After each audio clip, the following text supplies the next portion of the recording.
Assalamualaikum warahmatullahi wabarakatuh. Hai semuanya, perkenalkan saya Agrik Septisia dengan NIM S1B1 25054 dari jurusan S1 Arsitektur Universitas Palu Oleh. Di video ini saya akan menyampaikan pemahaman saya terhadap materi mata kuliah pengantar arsitektur yang telah saya pelajari selama 1 semester. Sebagai pembahasan awal, materi pertama yang saya pelajari dalam mata kuliah pengantar arsitektur adalah tentang teori Vitruvius. Vitruvius adalah seorang arsitek, insinyur, dan penulis Romawi kuno yang hidup sekitar abad ke-1 sebelum Masehi pada masa Kekaisaran Romawi. Ia dikenal sebagai tokoh penting dalam sejarah arsitektur karena menulis buku De Arsitektur atau 10 buku tentang arsitektur. Satu-satunya kitab arsitektur dari zaman Romawi kuno sampai sekarang. Teori Vitruvius menekankan prinsip dasar arsitektur yang seimbang, fungsional, dan indah melalui 3 elemen utama, yaitu firmitas, utilitas, dan venustas. Firmitas mengacu pada kekuatan dan struktur bangunan agar kokoh dan tahan lama. Kedua, utilitas berhubungan dengan fungsi dan kegunaan bangunan, memastikan desainnya dapat memenuhi kebutuhan penggunanya dengan baik. Sementara itu, venustas adalah aspek keindahan yang meliputi keselarasan, keseimbangan, dan kesebandingan desainnya. Materi selanjutnya yaitu unsur-unsur perancangan arsitektur. Pertama, ada unsur dasar visual berupa titik, yaitu menjadi awal dari semua bentuk visual karena dari titik dapat berkembang menjadi garis. Kemudian ada garis yang berfungsi sebagai pembatas, pengarah, dan pembentuk struktur, baik yang bersifat geometris maupun organik. Ketiga, ada bidang. Bidang terbentuk dari pertemuan garis dan memiliki panjang serta lebar yang berperan dalam mengatur orientasi ruang. Kemudian ada bentuk. Bentuk merupakan pengembangan bidang ke arah 3 dimensi sehingga menjadi kesan, volume, dan kedalaman. Kemudian yang terakhir ada ruang, adalah area yang diciptakan atau ditempatkan elemen-elemen visual, baik ruang nyata maupun ruang semu yang sangat menentukan pengalaman pengguna terhadap desain. Dan unsur perancangan yang kedua yaitu unsur dasar fisik, berupa tekstur yang memberikan sensasi permukaan baik secara visual maupun sentuhan, seperti halus, kasar, dan berpori. Yang berikutnya ada warna yang berperan penting dalam menciptakan kesan visual dan emosional melalui kombinasi dan intensitas warna yang digunakan. Kemudian cahaya yang berfungsi untuk membentuk suasana, menimbulkan bentuk, serta mempengaruhi persepsi ruang, baik melalui cahaya alami maupun buatan.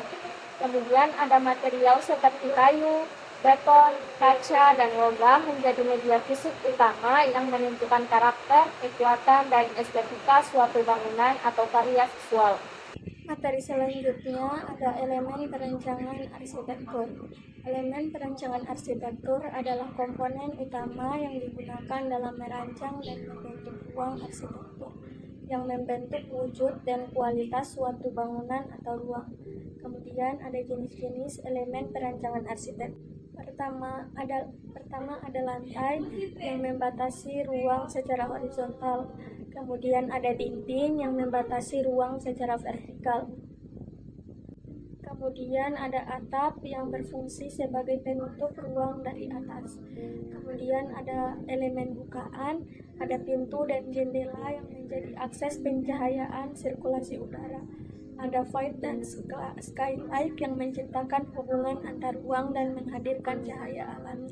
Selanjutnya ada elemen struktural. Ada kolom, balok, dan struktur penopang yang membentuk kerangka bangunan, menentukan kekuatan, stabilitas, sekaligus ekspresi arsitektural. Selanjutnya ada elemen sirkulasi yang mengatur pergerakan manusia di dalam maupun di luar bangunan. Contoh koridor, tangga, jalan, dan jalan setapak serta lift yang membentuk hubungan antar ruang agar tercapai alur yang logis dan nyaman. Kemudian elemen yang terakhir adalah elemen pencahayaan dan ventilasi. pencahayaan alami dan buatan yang membentuk suasana ruang, ventilasi alami maupun mekanis memberi kenyamanan termal dan kualitas udara. Kita lanjut ke materi berikutnya, yaitu konsep atau metode perancangan arsitektur. Konsep perancangan arsitektur adalah gagasan utama yang menjadi arah dan identitas desain bangunan sehingga tercipta kesatuan antara bentuk, fungsi, dan makna. Konsep ini dapat berasal dari kebutuhan pengguna, kondisi lingkungan, budaya setempat, maupun pendekatan desain tertentu. Metode perancangan arsitektur merupakan proses sistematis untuk mewujudkan konsep di dalam desain nyata melalui tahapan analisis tata, fungsi, iklim, dan kebutuhan pengguna hingga terbentuk rancangan bangunan. Secara ringkas, konsep berfungsi sebagai ide utama, sedangkan metode perancangan adalah cara atau langkah untuk merealisasikan ide tersebut menjadi karya arsitektur. Komponen bangunan gedung terdiri dari struktur, elemen arsitektural, dan sistem utilitas yang saling mendukung. Struktur berfungsi menopang dan menyalurkan beban agar bangunan kuat dan aman. Elemen arsitektural membentuk ruang serta tampilan bangunan untuk kenyamanan dan estetika. Sistem utilitas menunjang fungsi bangunan melalui energi listrik, air, ventilasi, dan keselamatan agar bangunan dapat digunakan secara optimal. Materi selanjutnya ada aspek manusia, lingkungan, sosial, dan budaya serta teknologi dalam arsitektur. Pertama, ada aspek manusia dan lingkungan dalam arsitektur. Aspek manusia menempatkan kenyamanan, keamanan, dan kebutuhan fisik serta psikologis pengguna sebagai dasar perancangan melalui penerapan ergonomi dan kualitas ruang. Aspek lingkungan menekankan hubungan harmonis antara bangunan dan alam dengan prinsip keberlanjutan, efisiensi energi, penggunaan material ramah lingkungan, serta pemanfaatan iklim lokal untuk menjaga kelestarian lingkungan. Yang kedua, ada aspek sosial, budaya, dan teknologi dalam arsitektur.